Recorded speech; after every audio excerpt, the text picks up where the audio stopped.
大家好，歡迎嚟到我哋今日嘅 Fit 一世。咁我係今日嘅主持 Joyce，咁係一個運動教練啦，同時亦都係一個 health coach 健康管理顧問嚟嘅。咁今日同大家分享嘅咧嘅題目係乜嘢？就係跳出個未來啦。咁點樣跳咧？係啦，咁講緊咧就係講跳繩啊。我相信大家唔陌生嘅呢一個運動，但係可能有啲朋友即刻話：跳繩呢啲咁小學生做嘅嘢，或者咁小朋友嘅事，冇乜興趣喎。咁咧，我哋講下跳繩咧，其實有幾好咯。今日當然亦都同時間咧會講下，我哋嘅安全措施啦，跳嘅時候有啲咩要注意事項啦，點樣跳先至會跳得好啦，呢一啲都會講嘅。咁啊，但係頭先講啦，哇，咁小學生嘅嘢係咪咁唔好咧？咁我先去咧講下，究竟跳繩咧，大家你而家試下自己喺度跳咗幾下咧，你係咪覺得咧嗰個嘅心咧嘅跳動咧都會開始快嗱？咁講緊咧，原來如果我哋講燃燒脂肪咧，哇，佢個效率係非常之好嘅。咁我哋打個比喻，如果係一個50公斤嘅成年人咁計啦，咁咧如果我哋慢跑去到做運動嚟到消耗能量30分鐘咧，大概會消耗到205卡路里千卡啦。咁啊，完之後，如果我係跳繩，你唔會跳30分鐘係咪？好攰噶嘛，跳10分鐘，10分鐘咧，原來都已經消耗咗250千卡咯喎。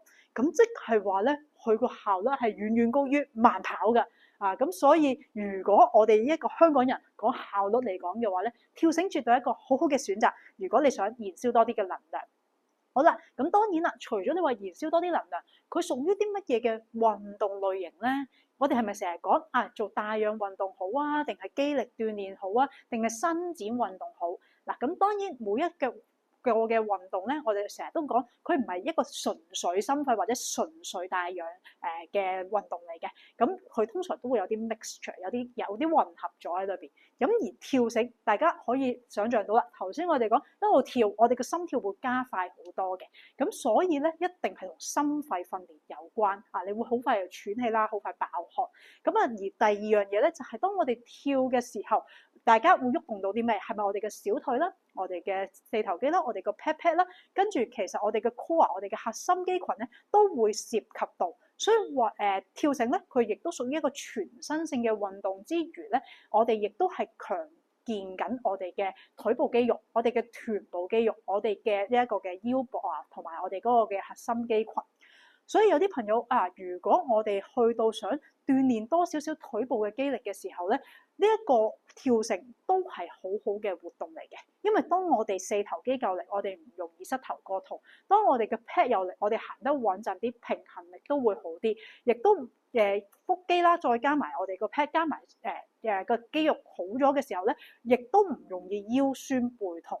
咁當然有啲朋友話唔係喎，我跳完腰酸背痛喎，我哋一陣間會講。好啦，咁所以咧，亦都會有唔同嘅肌肉鍛鍊啦、心肺嘅鍛鍊喺裏邊。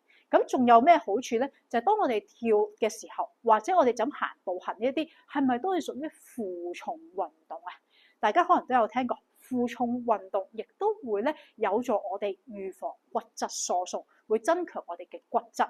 咁而台灣嘅一個預防骨質疏鬆嘅協會咧，都有提過咧，佢哋建議每日咧人咧我哋咧就係跳咩？跳50下跳50下有乜嘢好處咧？就係跳半年，每日都50下咧，發現嗰個嘅骨質增重咧係會多咗4%喎。咁即係好有效咧，去預防骨質疏鬆。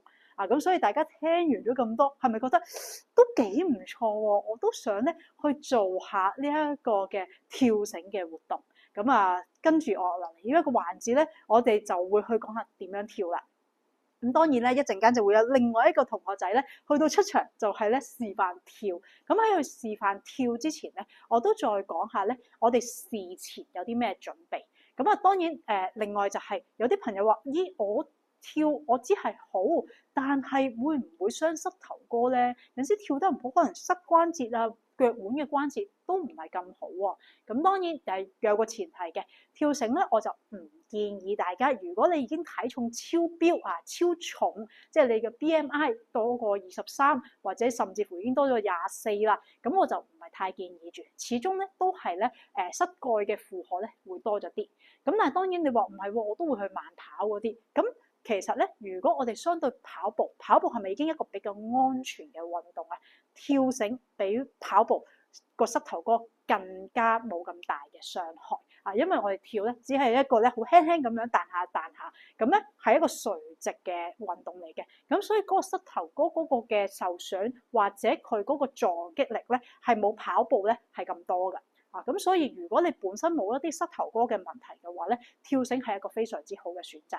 當然你如果再去對比其他運動，佢嘅撞擊性咧都係少好多，所以佢非常之安全。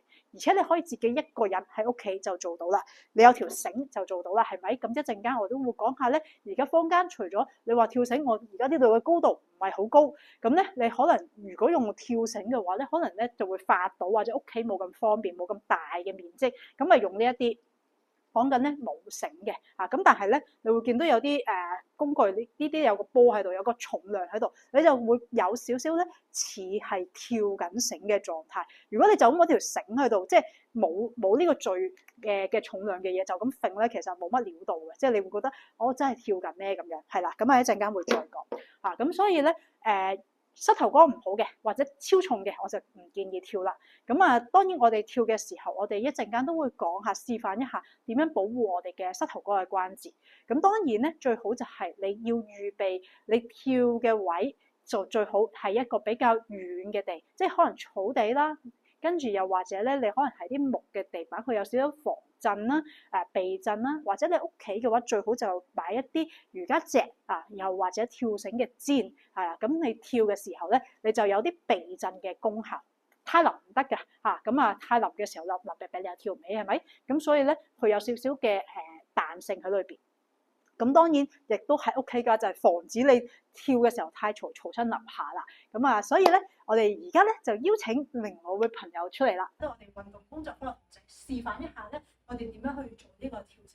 咁當然咧，我哋去示範嘅時候咧，我哋首先講就係個跳繩嘅高度。咁啊個高度咧，其實咧就應該可能可以攞住啦。我哋咧嗰個高度就係去到心口同埋嗰個地下嗰度咧，差唔多你個肚臍再對上少少咧，咁就已經。咁我哋一陣間跳嘅時候咧，其實好多人話啊，點解會跳完繩之後覺得肩膊會痛啦、腰又攰啦、跟住膝頭哥又唔好啦？咁我哋有幾個嘅注意事項嘅。第一個注意事項咧，就係我哋一陣間跳嘅時候，好多人跳咧唔係隻手夾住，而係咧去得太出。當你去得太出，你可以試下將佢咁打開完之後發咧，好多時候咧就係嗰個膊頭喺度喐，個膊頭喺度喐，咁就會令到咧嗰個嘅膊頭攰咯。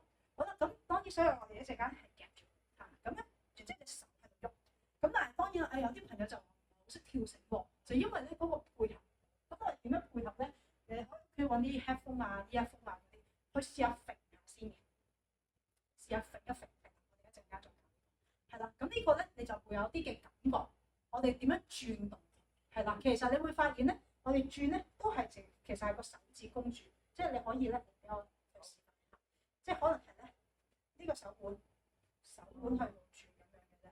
啊，咁所以變咗咧，你就唔會咧令到成隻手咧發動得太大。咁啊，因為有啲朋友就我翻到屋企係咁棘喎，跳幾多跳唔到，就係因為呢個嘅轉動攞唔到位。咁所以可以係咩咧？你咪事前呢啲嘢揈下佢先，有個少少嘅感覺啦。咁跟住之後可以做啲乜嘢咧？就係腳，我哋腳咧一陣間跳咧係兩隻腳行嘅。係。咁我哋可以做下一樣嘢，就係我哋隻腳向腳尖掂起，腳踭唔掂地。我哋跳嘅時候咧，其實係個腳掌前腳掌落地，腳踭唔掂地，咁你就唔會嘈咗落去啦。咁所以咧係咁樣彈下彈下，所以唔識彈嘅時候，我哋首先係咩咧？腳尖趌起，腳踭落，但係唔掂地，上翻嚟落，上翻嚟。咁我哋可能做咗10下先，係啦，做咗10下，咁你就會大概有少少，OK 咯喎，感覺到咯喎。我哋再加咩咧？輕輕彈一彈高，彈一彈高，少少，係啦。咁咧腳踭唔掂地，係咪會好啲咧？係啦，好啦，之後再做一個動作就做啲乜嘢咧？就係我哋個節奏，有啲人跳唔到，因為個節拍嘅問題。咁我哋就可以係咩咧？我哋跳起嘅時候就拍大髀一下，拍一下。咁咧呢啲都係事前咧可以令到我哋咦開始多少。咁我重複下，第一個就係揈繩啦，第二個就係按下隻腳啦，跟住就輕輕咁樣跳啦，跟住第三、第四個就係咩啊？拍。好，做晒呢啲預備功夫咧，應該就會跳得。所以記得我哋跳落去嘅時候，隻腳個膝頭哥有少少微曲嘅，即係你唔會咧係蹬直晒，然之後個僵屍跳咁樣咧，咁可能個膝頭哥就冇。所以有少少曲曲地嘅時候咧，嗰個膝頭哥就唔會傷，個腳腕係會喐嘅，會有活動嘅，亦都唔會令到個腳腕受傷。咁當然另外事前就係我哋可以做少少熱身，係啦，先至去跳。畢竟呢個係全身性嘅運動。好啦，咁我哋點樣做咧？你可以做下呢一啲鬆動一下，咁令到咧我哋有啲提膝嘅動作啦，開始活動下我哋嘅大髀啦、臀部肌肉啦、小腿啦，頭先呢啲啦，咁我做好晒啦，我哋就可以開始跳啦。咁啊記得咯，我哋一陣間跳夾住，然之後淨係個手腕喐，然之後隻腳拍埋，咁啊膝頭哥有少少輕微曲嘅，咁咧就可以示範一下啦。好啦，咁當然頭先咧我哋已經可以行過少少呢邊啦，再前少少係啦，差唔多。係感覺係咪順啲啊？係啊，比頭先咧我哋咧預備 rehearsal 嘅時候咧就順咗啦。係啊係啊。咁咧當然啦，你頭先咧就係用呢條繩啦，咁啊因為要示範咧，我覺得有繩咧嗰個嘅感覺咧，如果你話初學者或者我好耐冇跳繩啦，係用住繩會好啲嘅。如果唔係嘅話咧，咁而家就頭先都有提過，就係而家好多咧都係無繩化啊嘛。咁啊無繩化嘅時候咧，我哋就可以咧將佢甩咗出嚟。等我陣先，呢個剪咗佢先，係啦，甩咗出嚟咧，就去用翻呢一啲。係啦，咁亦都可以咧，係用翻呢一啲咧冇繩嘅喺度跳都得啊。另外個尖我就唔做啦。咁咧亦都係由住呢個節拍咧，就會感覺好一啲嚇。咁但係你有繩先，好啦，最嬲尾要做啲乜嘢咧？咁當然你跳完繩，你成身出晒汗啦，亦都會感覺係咩啊？個小腿應該會有啲圈嘅。咁你個大髀有機會都會有啲攰嘅。咁我哋就一定要做翻一啲嘅箍帶。個箍帶可以做啲咩咧？最簡單嘅，我哋企直個人嚇。如果你喺安全嘅環境，你冇失平衡。如果唔係，你就揾張凳喺隔離，跟住一隻腳少少微曲，呢隻腳伸直，然之後跌落去。身係保持直嘅，即係你唔好話寒背咁樣跌落去啦。咁就係你隻手長咗啫，因為你個肌肉放鬆咗，所以呢個係直嘅，自然嘅直嚇。然之後將佢曲落，咁你就會覺得咧小腿咧係會有啲拉緊嚇，咁你咪左右拉翻咯。咁拉完小腿，我哋咪大髀都個喐度啊，所以咧我哋又可以做個四頭肌呢一個，同手同腳嚇。咁然之後咧，你揾啲嘢輔助啦，咁係兩隻腳係拍埋嘅。然之後咧，盡量咧個腳踭係練 pad 嘅。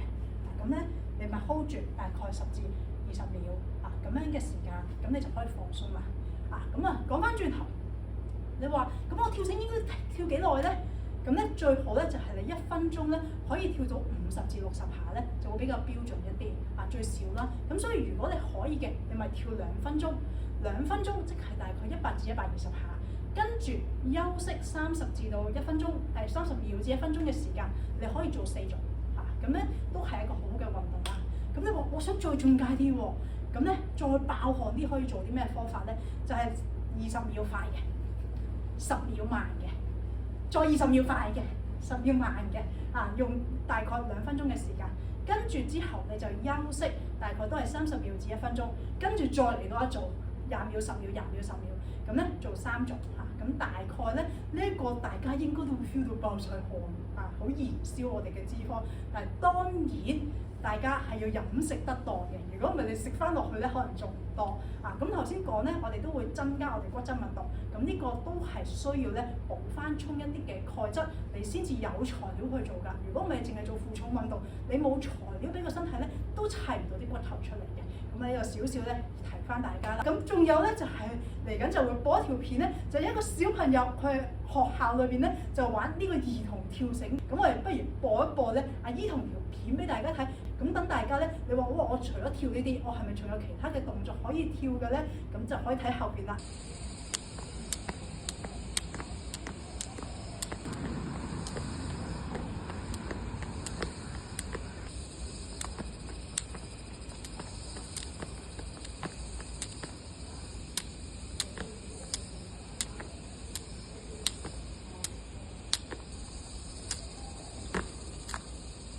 簡單棒兒童跳。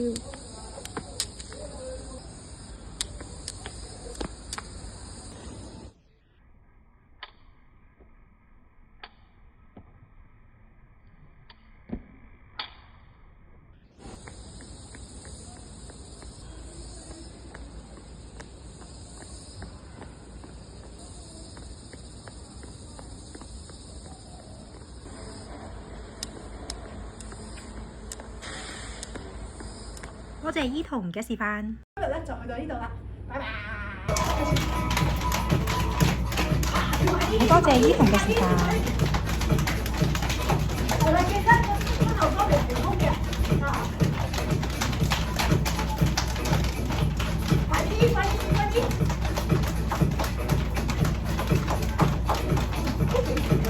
好，可以慢啲啊。